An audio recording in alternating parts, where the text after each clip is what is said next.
देख रहे हैं हेडलाइंस डेली HD न्यूज।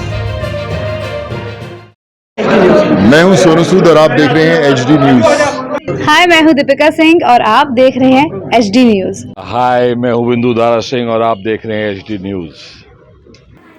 अभी हाल ही में सरकार का एक विज्ञापन काफी चर्चाओं में है। गायों में कृत्रिम गर्भाधान के माध्यम से सिर्फ बच्चियों का ही जन्म हो, इसको लेकर सरकार द्वारा राष्ट्रव्यापी निःशुल्क कृत्रिम गर्भाधान कार्यक्रम विगत 1 अगस्त 2022 से 31 मई 2023 तक चतुर्थ चरण में कृत्रिम गर्भाधान कार्यक्रम चलाया गया। गाय सिर्फ बच्चियों को ही जन्म दे, इसके लिए USS से जर्सी और HF नस्ल की बच्चियों के सीमेन मंगाए गए। सेक्स सॉर्टेड सीमन से सिर्फ बच्चियां ही पैदा होगी। इसके लिए सरकार ने वृहद स्तर पर विज्ञापन भी लगाए। प्रदेश कांग्रेस प्रवक्ता एडवोकेट प्रमोद कुमार द्विवेदी ने सरकार की नीति को गलत बताते हुए कहा कि मनुष्य के लिए तो लिंग परीक्षण पर पूर्ण प्रतिबंध है, ऐसे में मुख पशु गोमाता के साथ कृत्रिम गर्भाधान की पॉलिसी अपनाना सरासर गलत है, जिसमें वह बछड़े को पैदा नहीं कर सकती। इस तरह की पॉलिसी अपनाने से बछड़ों की कमी हो जाएगी। पशुपालन अधिक से अधिक दूध के लालच में सिर्फ कृत्रिम गर्भाधान से बच्चियां ही पैदा करने की कोशिश करेंगे, जिससे प्राकृतिक असंतुलन की स्थिति उत्पन्न होगी तथा प्रकृति के साथ ईश्वरीय प्रकोप का सामना भी करना पड़ेगा। इसका उदाहरण हमने अभी उज्जैन में हाल ही में आए तूफान से महाकाल लोक में हुई तबाही में देखा है।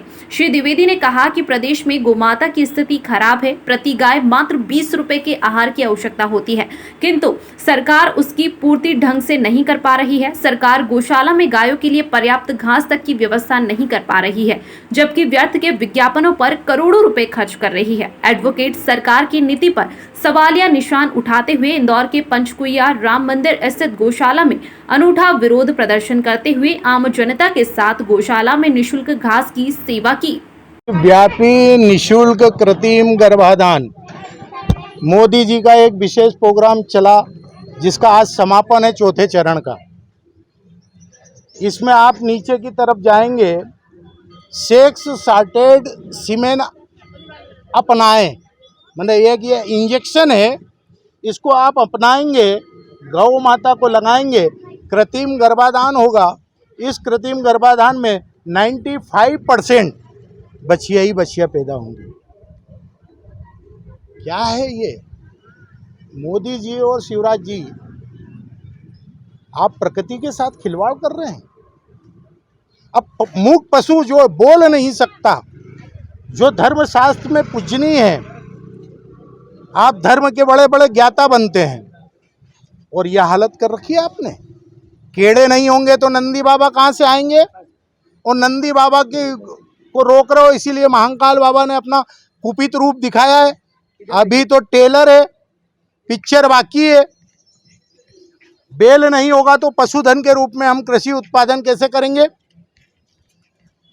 आम आदमी के लिए अगर इस प्रकार की है तो कानून में उन्हें दंडनीय अपराध के तहत दंडित किया जा सकता है, परंतु पशु किससे कहने जाएं अपनी पीड़ा।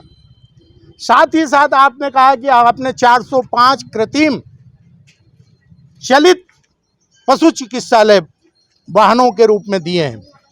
9 महीने हो गए इन एक एक गौ माता को 20 रुपये प्रतिदिन के हिसाब से खुराक की राज्य सरकार, कमलनाथ जी की सरकार ने 76 रुपये किए थे, जिसे आपने 20 रुपये कर दिए हैं। 9 महीने हो गए, कई जगहों गौशालाओं पर पैसे नहीं मिले हैं। ये मंदिर है, यहाँ तो भक्त आकर के उधर पोषण कर देंगे गौ माताओं के। देव गुराड़िया से लेकर के सिमरोल और आगे कई जगहों पर गौशालाएं हैं जहाँ पशु भूखे हैं। खुद सरकारी पशु गौशालाओं में भूखे पड़े हैं। तो क्या व्यवस्था आपकी? आप इन्हें 20 रुपये प्रतिदिन की खुराक नहीं दे पा रहे हो। 9 महीने हो गए हैं और आप विज्ञापनों में करोड़ों रुपए, प्रचार प्रसार में करोड़ों रुपए, इन्वेस्टर मीट में 200 करोड़ रुपए। तो इनके नाम पे कम से कम राजनीति मत करो। मैंने आप लोगों के सामने ये जो पोल खोली है, 3 दिन के अंदर मैं आपको एक ऐसी जगह लेके चलूँगा जहाँ फिर ये धर्म के नाम पर खेल खेल रहे हैं और उसकी पोल खोलूँगा।